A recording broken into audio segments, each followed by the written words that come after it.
Alrighty, we are live. Let me just get this post out here on our X page.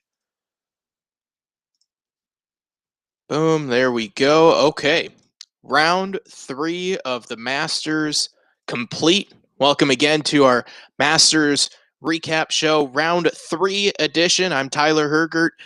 Thanks for joining us. If you were with us yesterday, or on Thursday, or of course, if you've been with us all week and prior to that, reading some of the things that I've been writing on the website, it's very greatly appreciated. Really, thank you so much for tuning in. This has been a lot of fun this week, recapping the Masters, and oh boy, what a day it was! I said yesterday that I thought I thought yesterday's second round was about as memorable of a second round as it gets. Um, Man, this seems like today might have outdone itself. What what a duel that we've got coming up. We've got Bryson and Rory in the final pairing. Dream scenario, especially for the fact that you know we saw last year it came down to Bryson and Rory at the US Open, but they weren't in the final pairing. And not often does that happen where you have these duels in the final group or final pairing or, um, there's a lot of buildup, right? Tiger and Phil, there was always can we finally get them together dueling down the stretch? And it never really lined up. Arnie and Jack, they had some great duels, and there are other famous duels as well. You think of the duel in the Sun, Tom Watson and Jack Nicklaus in the Open many moons ago. But I see this forming up a lot like 2005, where you had Tiger and Chris DeMarco, and there were some other guys that hung around the leaderboard. If you recall, Vijay Singh and Phil Mickelson, and there were a couple of others that actually weren't that far off the lead going into the final round, but it was just Tiger and Chris DeMarco ran away from the field, and them going at it in the final pairing was remarkable. It was one of obviously the most memorable final rounds ever produced. Not just at the Masters, but in major championship history. And there's been a lot of talk of that famous shot Tiger hit on 16. But anyway, it reminds me a lot of that, where it looks like we're going to get some drama, cinema, theater, whatever you want to call it. Doesn't matter. It should be an outstanding final round tomorrow. But before we get to that, let's take a look at what took place today. Of course, Rory McIlroy, leader by 2, led, grabbed the lead pretty much right away. Got off to that incredible start of 6 threes, birdied 1, eagled 2, birdied 3, parred 4, birdied 5, parring 6.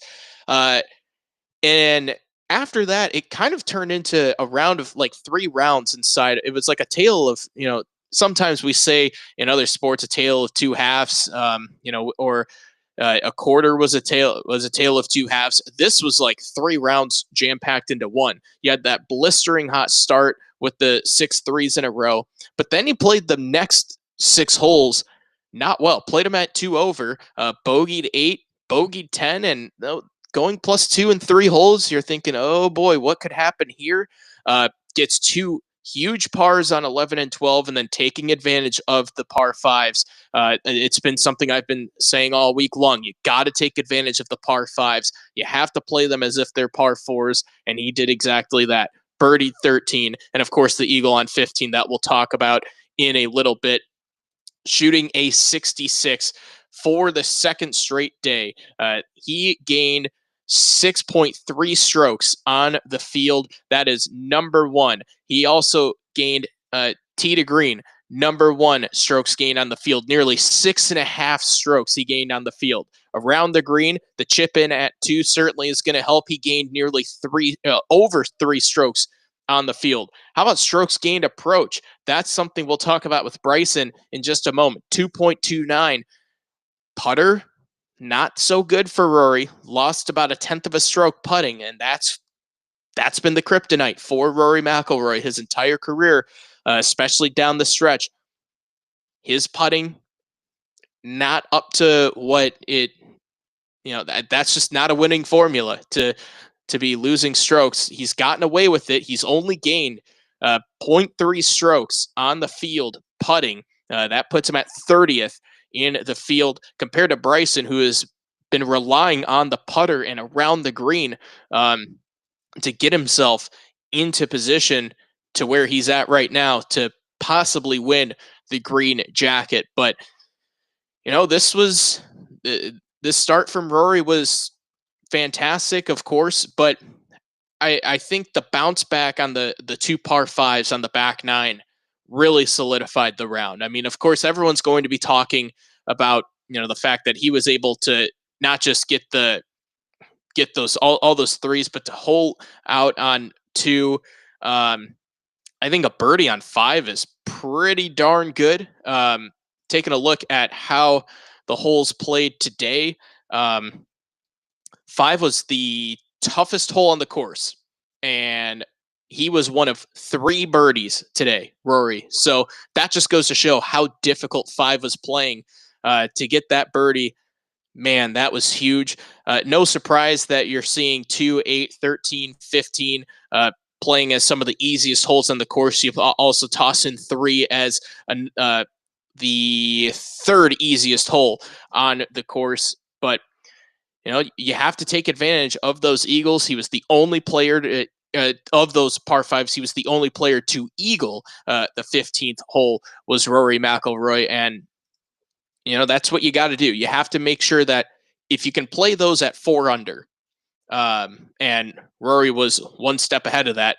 He ended up playing that at he played it right at 4 under.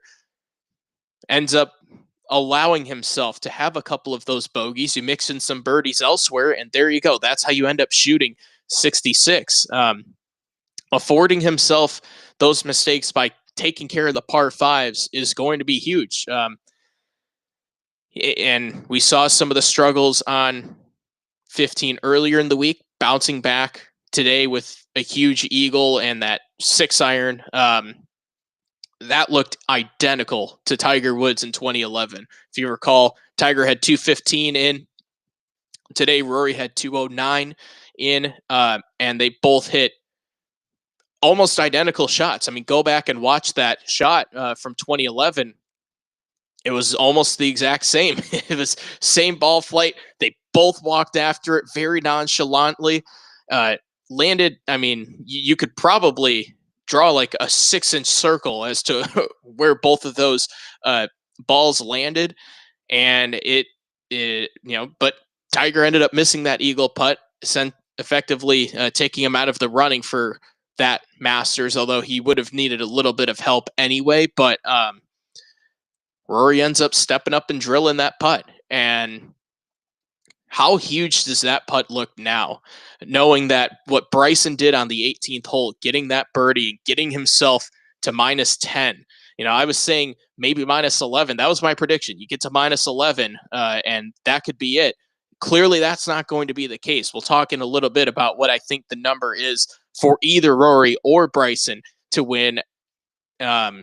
We'll take a look at how far back is too far back, but it really seems like we're at a 2-horse race now, barring something remarkable from really just a handful of guys. Just looking at the leaderboard, there really isn't a whole lot out there.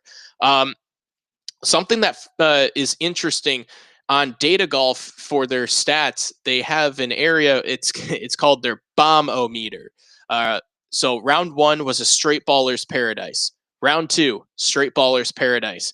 Today favored the Bombers, and it's no surprise that we see Rory and Bryson thriving, bombing it down the stretch, really utilizing and flexing their muscles and utilizing those talents to get themselves into the positions that they're at. But Rory, just to put a quick bow on it, I mean, This is the most important round of golf he's ever going to play. There's no doubt about that. Um, Even if, let's say something happens and he doesn't end up winning, um, he and let's say let's talk about that for a minute. Let's If he doesn't end up winning, um, it's going to hang over him even if he gets a green jacket down the road. Uh, it's still going to linger, and it's felt like if not now, then when. And he has it wouldn't be surprising if he ends up getting a Masters at some point, but if it doesn't go his way tomorrow, man, that's going to be really difficult for him to swallow at some point. Um, you know, I don't know. I don't know if he would be able to overcome it. He probably would. He's that talented, but it would hang over him even if he were to pick up that green jacket and complete the career Grand Slam. So tomorrow, in my opinion, it's the most important round of golf Rory McIlroy has ever and will ever play. This is his time to grasp immortality. Be one of the add to being the sixth player to ever win the career Grand Slam. Um, it would be a thrill to see. And I talked about in the preview show. I mean, that kind of history. And Rory McIlroy, in my opinion, that was one of the guys that I was looking at as a probably the biggest storyline of the week, and he's living up to it. So what transpires tomorrow, I think, is really going to write the tale of Rory McIlroy and his legacy. And man, I can't help but think of Greg Norman in 1996. There was a lot of talk about how he was very, very into, it was won by Greg in 96, 6-shot lead. It just did not seem conceivable that he could lose and blow that. And he did, in pretty grand and spectacular fashion. A lot of talk online about how Rory's got it locked up and it's over. And, I'm seeing some of the Vince Carter memes where, after the dunk contest, when Vince Carter had his famous dunk and went up to the camera and said it's over. It's far from over. And Rory will be the first. I mean, he knows that no better than anyone else, other than Greg Norman.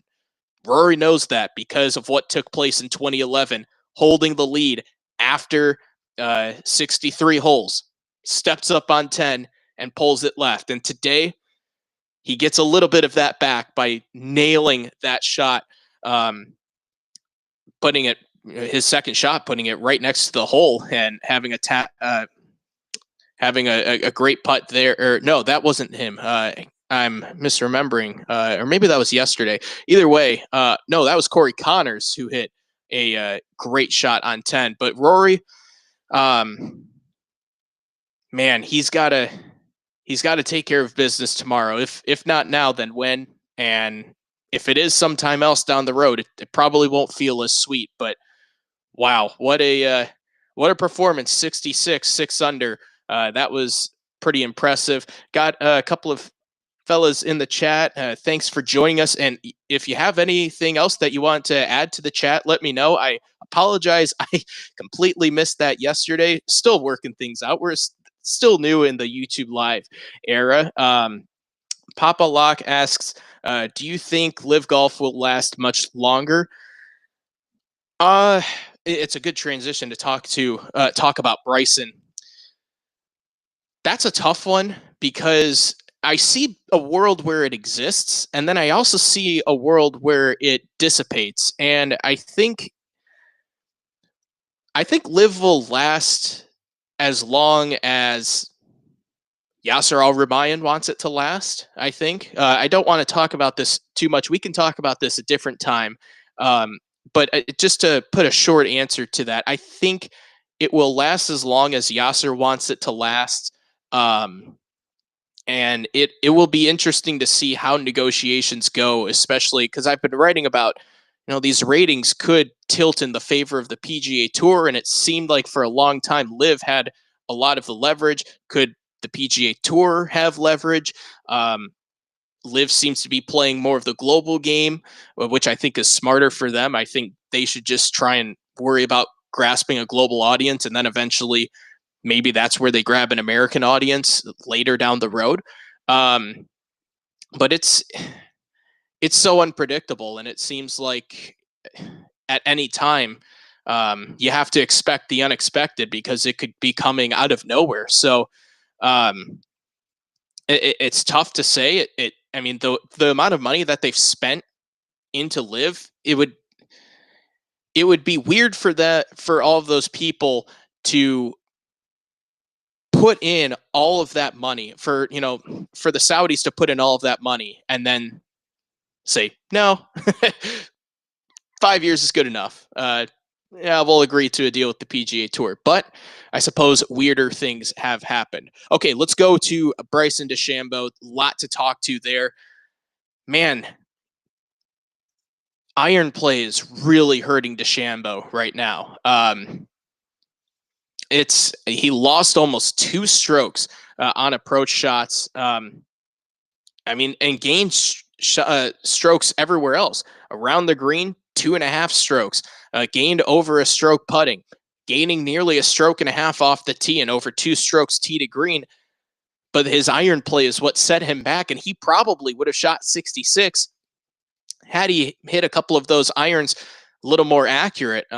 Birdie start, bogeying 3, which is a surprise there. That seems like, I mean, that's one of the easier holes on the whole course. It's the, as I mentioned, 3rd easiest hole playing today. Surprising bogey there, bogeyed 7, but rallied on 8 with the birdie, and then birdieing 3 of the last 4, including that monster putt on 18. It didn't seem like he was gonna. It seemed like just cozy it up there, get himself a 2-putt par and 3 back. You never know. That birdie's going to do a lot for not just Bryson, but for Rory also, because now Bryson's there, and a 2-shot swing at Augusta can come at any moment. Even a 3-shot swing, but a 2-shot swing, even more specifically. Yeah, that is a big birdie that he made. Also, the tee shot on 16, I thought was a sneaky big shot for Bryson, sticking it right in there, nice and snug. And then to watch Rose miss 2 pretty makeable putts, putts that I think maybe with less pressure and a less frustrating day for Rose, if he's able to knock either one of those in. But you watch that 3-putt, and it's hard not to have that sink into your head. And he just stepped up and drilled it. Nice par on 17. Really good birdie on 18. And now he's there, and an opportunity to add to his legacy now. Get himself to those 3 majors, and to also have some variance too. Not just be a U.S. Open assassin, but now to start opening up his start opening things up to where he has now a U.S. Open plus a Masters. Now you start thinking, well, he's probably going to win a PGA Championship. It seems like that's inevitable with the way how those are set up now. Who knows if he figures out how to play link style golf, but 31 years old, 3 majors for Bryson. It seems like that wouldn't be the end for him either of winning majors. That was a big ending to the round for Bryson when it seemed like the momentum might have stalled out or the frustrations had mounted up. And I'm curious how many times he goes to the range tonight and smashes the ball around. He's hit nearly, I think, 1,000 balls at the range this week. And the fact that, I mean, I don't know what they're doing out there, but you got to think he's going to be hitting a lot of irons tonight, trying to dial it in, or maybe he just outright skips it and just says, I gotta stop thinking about this. But that's Bryson. He's the scientist. He's the tinkerer, the ultimate tinkerer. And he will always overthink and over tinker. And, who knows what's going to happen tomorrow, but that you can't typically win the Masters. I can't. I'm not going to say never, but you can't usually or typically win the Masters with that poor of iron play. So, but it's like we've been talking about all week. He's been very good around the green. This week, he's been gaining over 2 strokes around the green. That is number 1 in the field, and strokes gained putting 5th at just over a stroke and a half. So this is what DeChambeau can do. He can get himself around the green and just up and down, train a long putt here or there. But too many times he's been trying to scramble for par or, maybe on a par 5 for birdie. He's got to get himself closer to the hole, give himself more opportunities. And if he can come out firing and really put the pressure to Rory, I think if he can get him a birdie, I think if he can birdie 1 and just say, hey, I'm here to play today. I'm done. I've tinkered to perfection. Let's see where this goes. That'll be the big key for Bryson if he's able to, if he wants to win the green jacket, he's going to have to figure out how to manage those irons. You have to be precise, and at some point, it's going to end up hurting him. Corey Conners made a little bit of a run there with the 3 birdies, 8, 9, 10. Parred his way into the house. I like Corey Conners. I think it's for the best that he's not in the final pairing. I think if Corey wants a chance at winning, being in the penultimate pairing definitely helps, but I don't know if he's going to, I don't know. I really feel like it's a 2-horse race. Realistically, he's the only guy that really you would think stands a chance in making it any sort of interesting. I think Patrick Reed and Ludwig Oberg and Scotty Scheffler are the only 3 guys that I think have any sort of chance below 8 under in that group of 6 under and 5 under to make a run. Other than that, it's a 2-horse race for sure. Maybe Corey Conners, if he can figure it out. Off the tee was erratic. Around the greens, didn't really have it. Missed some putts that just were a little unusual, and that's a little common thing with Corey Conners. If you watch the PGA Tour, sometimes when he gets under pressure, the putter really slides. He gained a stroke and a half putting, but I'd like to see what his putting stats were coming in. He lost about 0.6 of a stroke on 14 putting, lost almost 0.4 of a stroke on 15, lost 1/10 on 16, lost almost 0.2 on 17. And just to throw it in, he lost about 0.5 on 13 strokes putting. So 13 to 17, the putter failed him. He gets one of those putts to go. He's right in the mix of it. So, Corey Conners, that's pressure. That's Masters pressure. That's major pressure. This isn't the PGA Tour. This isn't the Valero Texas Open. Even though I love Corey Conners, he's one of my favorite guys to watch on the tour. And one of my favorite jokes online that Ryan French, Monday Q Info, has the running joke of Corey Conners making Team USA the Ryder Cup, even though he's Canadian. It's a funny joke. And it goes years and years back.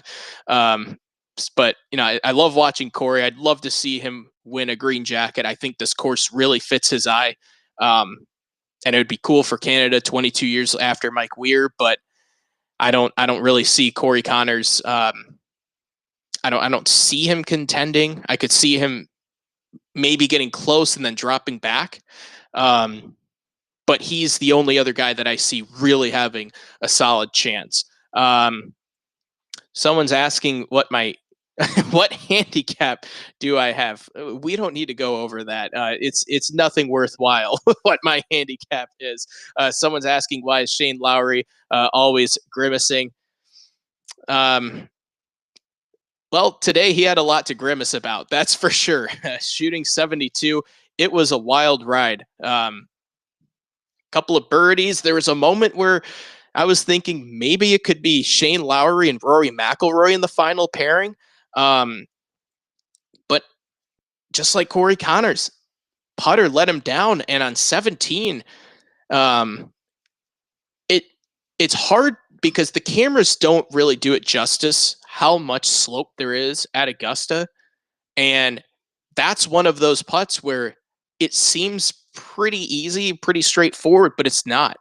You have to be in the middle of, do I ram it right into the back of the hole, or do I play it soft and just let it die in there? And every golfer knows if you're stuck in the middle, you're going to do exactly what Lowry did. You're going to burn the edge. And it happened to him there. But kind of like Corey Connors, he lost some strokes on the back nine putting. He lost 6/10 of a stroke putting on the back nine, ends up just shooting 72 and probably shoots himself out of a major championship opportunity. Justin Rose lost 4.5 strokes putting today. That is the worst out of the 53 players that teed it up.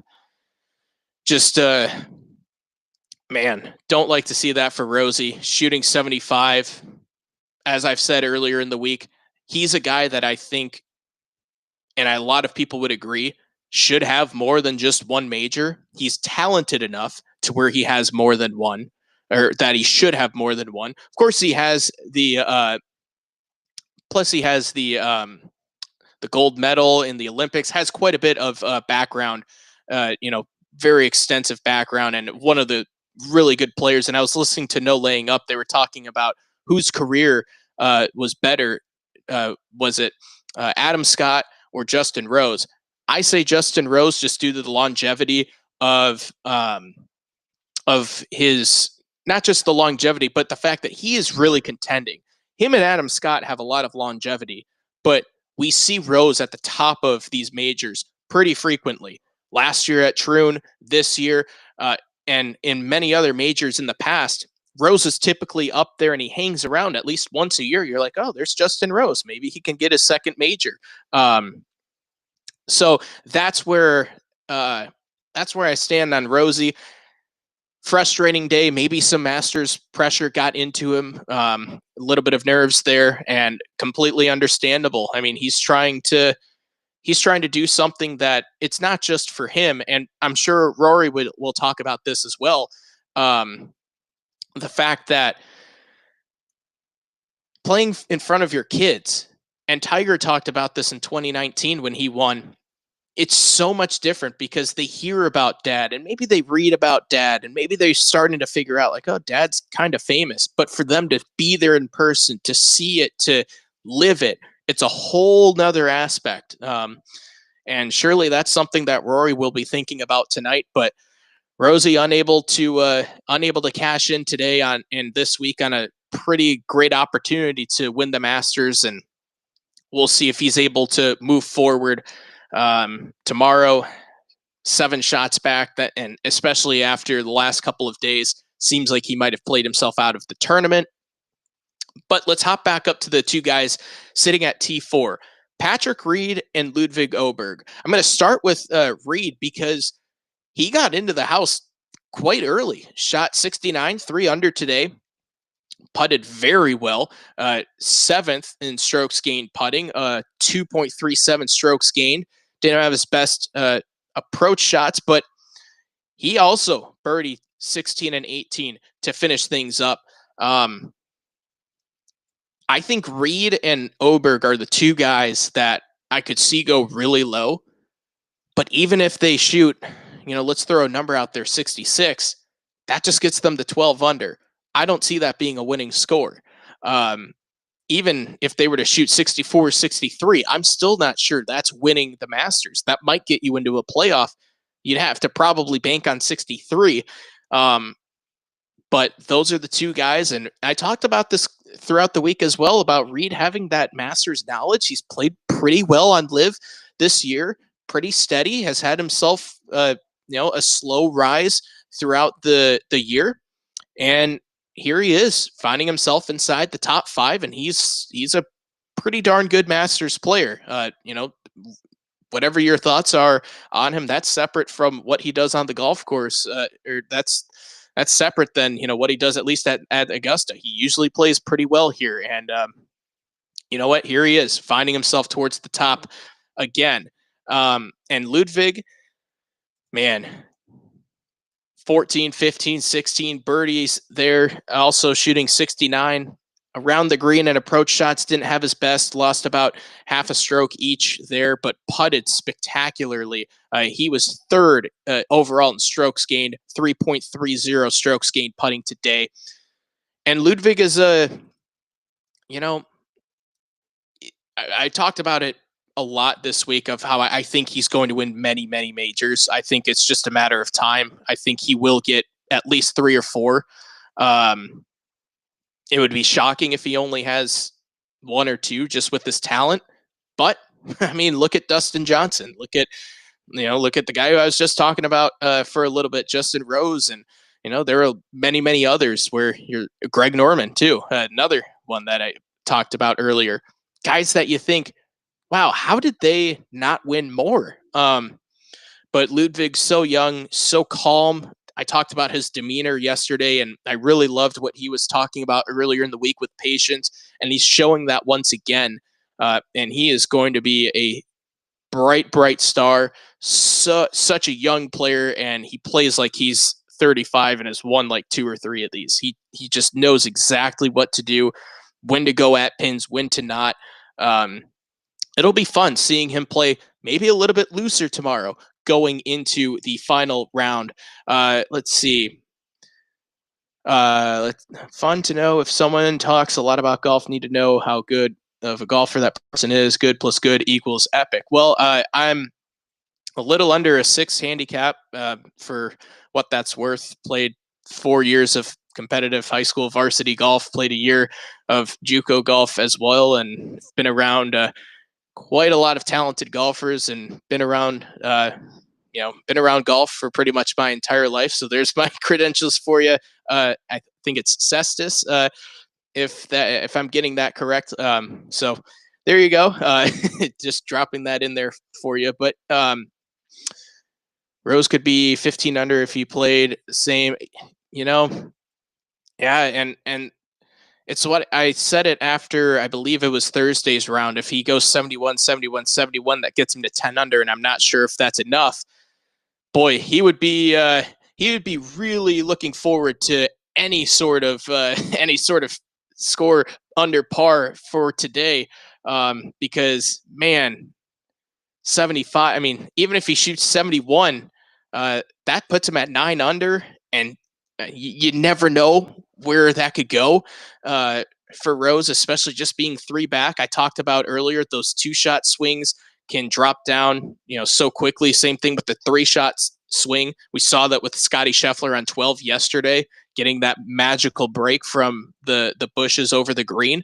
But that's Rosie certainly could have been holding the lead, but it's like I said on I can't remember what day it was this week, but when talking about Scotty Scheffler, when you play so well, it's so hard to come back either the next day or in Scheffler's case the next year and continue that. And that's part of what makes the brilliance of what Rory McIlroy did today so phenomenal, that he goes out and shoots 66 again, especially knowing that he had that middle portion of the round that went so awry.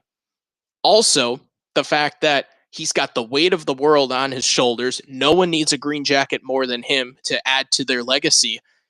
And he's able to close it out on a strong note. Interesting stuff there with Rosie and McIlroy. Taking a look at some notes. Boy, Victor Hovland got himself into some trouble on 10 and somehow made only bogey. I mean, he hit that thing way left in the trees, took 1 shot at it, and I don't think he hit it 5 yards, got it through with a crazy punch shot on his 3rd, drained this long putt for bogey. One of the shocking bogeys of the day. Let's see, Corey Connors on 10. Rory with that bogey on 10. That was a 3-putt. So I had it flipped. I had Rory and Corey flipped on 10 earlier when talking about the round. Man, he is, if Rory has the lead standing on 10 tomorrow, he is going to want to run through that hole. If he could just write down 4 and surpass it, he would happily take it, regardless of where the round stands. Um, Shane Lowry talked a little bit about his disappointing 72, thought he gave himself all the looks and just couldn't get it done. And that's a pretty unfortunate, because I think Shane is probably talented enough to have 2 majors for his career. I would say, and they're going back to Portrush this year, so hey, that's where he won the Open. That's you never know, for Shane Lowry. Yeah, Rose with that 3-putt on 16, that was ugly. But the fact that Bryson steps up and makes it there. A thought that I had. I do want to shout out CBS. I think they do such a fantastic job with the Masters and their golf coverage in general. If you watch the PGA Tour on a pretty regular basis, you know how good CBS is. But I had this thought of if Jim Bones Mackay, Phil Mickelson's old caddy, who's on NBC's broadcast, I would love for him to be at the Masters. All of those runs that him and Phil had at Augusta, his knowledge of the course, if CBS could do anything to get him on the grounds, even if it's just for a 1 week, borrowing from the Golf Channel and NBC, I mean, that would be unbelievable stuff to hear what he has to say, and his knowledge of the course would be spectacular. And then, yeah, Bryson on 18. That's really emptying out the notepads there.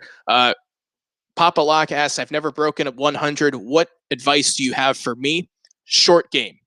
Short game, short game, short game. Putt and chip. That is easily how you are going to save stroke. You're going to shave strokes. That's the number one piece of advice that I have. You just get on that putting green, practice your putting a lot. You'll end up figuring out how hard to hit it. You'll start to identify break. You'll get more comfortable hitting those putts, and sometimes those 3-footers feel like they're 100 feet. Well, the more you practice that, the easier they will be. And then chipping as well. If you chip it closer to the hole, that means you have easier putts, less work that you have to do. And you're seeing it today as well, right? You're seeing a lot of players, the players that putt well, really outside of Rory, and he still putt pretty well today. Excuse me, but like Justin Rose putts poorly, he ends up shooting over par. Ludwig, Bryson, Corey Connors, Patrick Reed, they all putt well, they all shoot under par. Also, those guys are typically playing very well around the green, especially Rory chipping in for eagles. So that's where I would start. If you're just trying to break 100, limit those putts, limit those chips from, going over the green. Now you have to chip again, or you chunk it and you're uncomfortable and you have to do it at, a second or third time.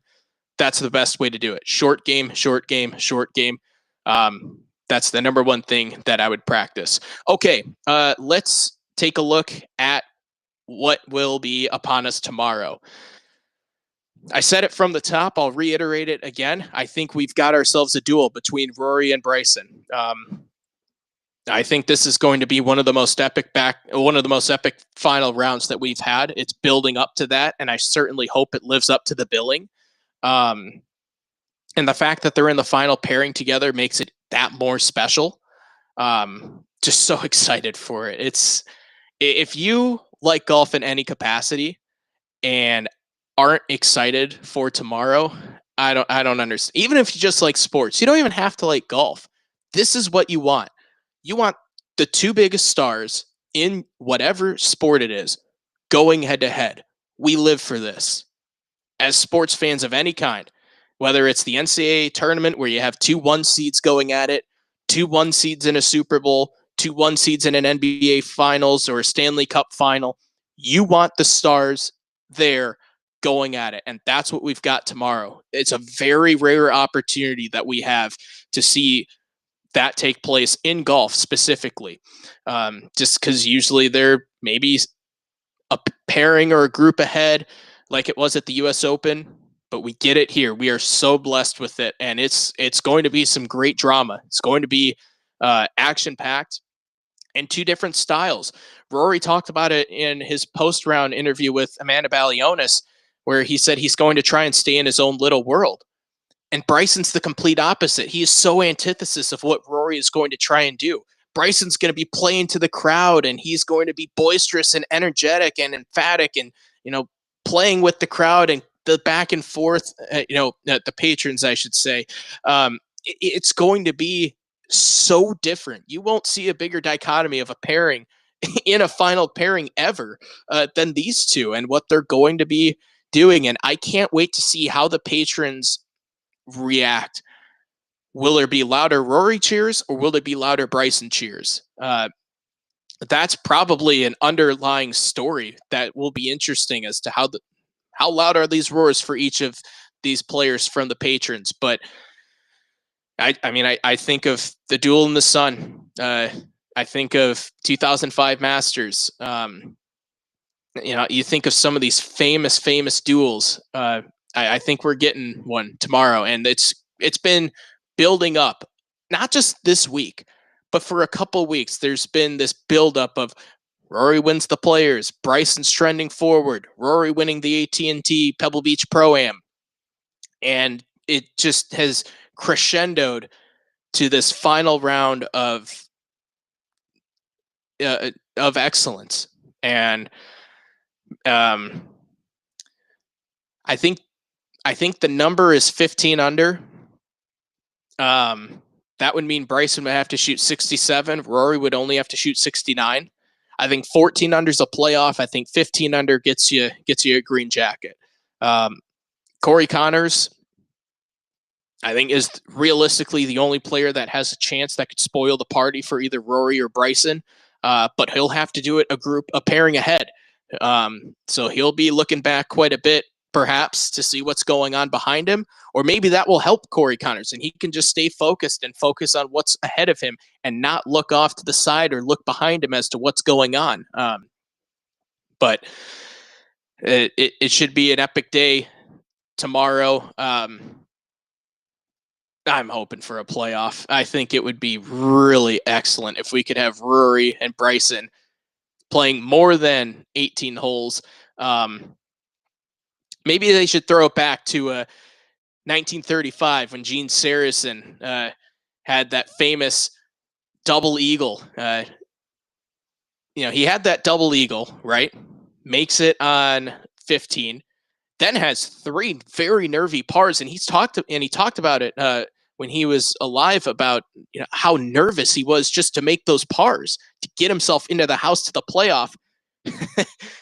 They played 36 holes the next day as a playoff. That was it. They didn't have any, you tee it up on 18 and then you go to 10. No, they played 36 holes of playoffs the next day. I think maybe we should start a petition real quick of, hey, let's get us a 36-hole playoff. Have it be the Rory and Bryson rules, just in case we get to that point. Timothy says, agree 100%. They have battled now 2 of the last 3 majors. Really great point. When they drive it well, it's hard to compete. And Tim brings up a really good point that 2 of the last 3 majors now we've seen Rory and Bryson going head to head. And that's been an odd theme. Could Scotty win 2 of the last 3 Masters? 2 of the last 3 now we see Rory and Bryson. It's kind of funny how that stuff has weaved its way through. And Rory having that chance to get that Grand Slam. I would love to see what the next 18 hours will be like for Rory. How does he handle it? And how is Bryson handling things? Probably going to the range and beating 100 or 200 balls and tinkering still. But can Rory find that place that he was at today? And it seemed like he was in a good place. And I loved what his caddy, Harry Diamond, was doing today. He looked so stoic, so calm. And that's something that I think to keep an eye on Uh, Jibo does a great job with Bryson, of course, and Harry Diamond does a great job with Rory also. But I would watch Harry, especially if Rory hits a bad shot. When he was 2 over through 3 holes in that stretch, Harry Diamond was still calm, still nice, grounding demeanor for Rory. And I think that really helped him propel to that birdie, par, eagle stretch on 13, 14, 15. But this is set your DVRs, turn your phone on do not disturb, and just settle in for a Sunday that I think we're going to remember for a long, long time. Man, it was just it's going to be fun. It's going to be I can't wait. I think everyone can't wait, and this is going to be a sleepless night for all of us, fans at home and the patrons that will be going there tomorrow. We're going to be in angst just waiting and waiting for this pairing to tee off. Man, I'm glad to be on the West Coast so I don't have to wait as long as I had to in the Central Time Zone. But it's going to be a good one. I really hope that you guys enjoy it. I don't think I have anything else left to talk about. Jason Day sitting at T6, Shane Lowry, talked about him. Zach Johnson put together a nice round, 6 under, 66, got himself to 4 under. Another past champion working his way around the course, similar to Patrick Reed, and they end up having some good rounds together. Further down the leaderboard, Max Homa shooting 3 under today. I think that's big for Max after not making a cut since the Open in 2024, and he barely made the cut, by the way. In the Open, this could be a big momentum week for him heading through the rest of major season. Yeah, nothing else really all that interesting going on as far as the rest of the leaderboard. It all comes down to this: Rory, Bryson tomorrow. Front 9 once again playing under par, second day in a row. Played 0.2 strokes under par. The back 9 was a little over half a stroke over par. Afternoon wave had it a little bit more rough. It was 3/4 of a stroke over par for the afternoon wave on the back 9. But it's up to these two. Data Golf has Rory at a 66.4% chance to win. Bryson DeChambeau at 22.3%. Corey Connors with a 5% chance of winning. We've got a 100% chance of this being a hell of a day tomorrow, and I hope that you guys enjoy it just as much as I do. Thanks again for the participation in the chat. I apologize again for yesterday missing some of the chat, so fire away. Once again, tomorrow I will be back again, still on baby watch, hoping that we can make it 5 days in a row, hoping that we can make it 5 in a row with the recording on Wednesday, first round Thursday, second round yesterday, third round today, final round tomorrow. Let's hope that we can go 5 for 5. Thanks again, everyone, for watching. Really appreciate it. EliSportsNetwork.com. Make sure you check it out. We'll be continuing golf coverage throughout the spring, throughout the summer, and all of our high school sports coverage on there as well. Thanks for watching, and we'll see you again tomorrow for perhaps a champion. Who knows? Maybe the playoff goes so long we got to return on Monday. I'd sign up for that. Have a good one, everyone. Have a great and safe evening.